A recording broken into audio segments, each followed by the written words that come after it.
直線都好多同學咧做 MC 嘅時候會驚嘅地方嚟嘅。咁呢一度有呢個要求啦。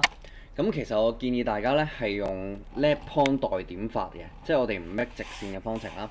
L1 同埋 L2啦，咁你可能呢一個係4，呢個就3，咁呢一邊咧就-1，呢邊負得多少少，可能係-6咁樣先算啦。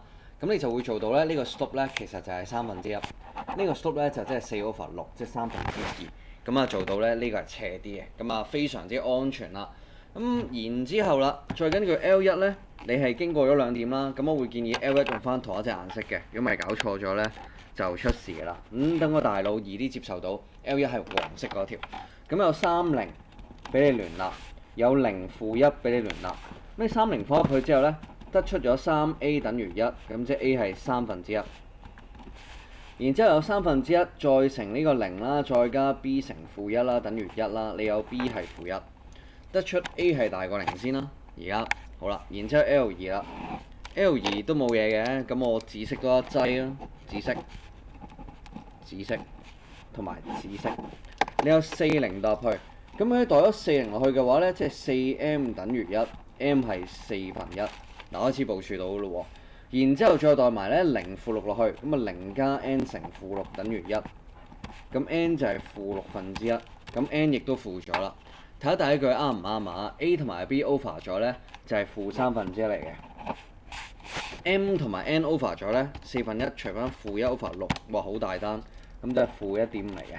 -1/3梗係負得少過-1.5啦，咁所以咧就第一句都正確啦。咁啊純粹做一個代數嘅數學修養。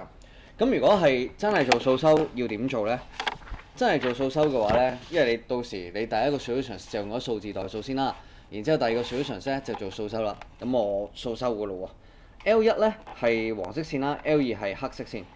L2 嘅 slope 呢係大過 L1 嘅 slope，咁啊-m over n 啦，大過-a over b 啦。咁然之後仲要判斷多少少嘢嘅，因為呢，如果你代咗 y 等於0，代咗 x 係0，代咗 y 等於0，代咗 x 係0之後呢，發覺其實冇轉過符號嘅。L1 你代 y 等於0咧 ，x 係1 over a 嚟嘅。L2 你代 y 等於0咧，x 係1 over m 嚟嘅。咁即係其實咧，呢4點分別就係1 over a、1 over b、1 over m、1 over n 嚟嘅。咁但係呢4點咧各有千秋，咩意思咧 ？L1 咧，你 y 等於0，1 over a，咁即係 a 一定係大過0㗎啦，係3喺正數區啊嘛。咁然之後另一條線咧。你代 y 對0嘅話 ，x-intercept 1 over m 啦，都係大過0㗎啦。調翻轉，因為 y-intercept 兩個都負數㗎啦，咁所以剩低嗰兩個英文字母都係負數 ，b 係負數啦 ，n 都係負數啦。咁2、3都啱咗啦。咁第一句啱唔啱咧？首先乘除負數調轉符號先，你用呢個 slope 調轉咗符號 ，m over n 咧係細過 a over b 喎。咁然後我都冇要求大家將啲嘢乘嚟乘去啦。咁乘嚟乘去嘅話，要了解啲咩咧？因為 n 係負㗎 ，b 都係負㗎。如果呢一度真係考評想你做一個乘數嘅話，我教大家啊，兩個個分母都係負數，你驚個符號唔記得咗調轉啦。有一個最簡單嘅做法就係兩邊一齊乘咧係 bn 啊，因為 b 又負 n 又負咧，你乘 bn 又一定係一個正數嚟嘅，個符號就唔會變㗎啦。咁你兩邊 n 就約咗啦 ，bm 就細過咧係 an。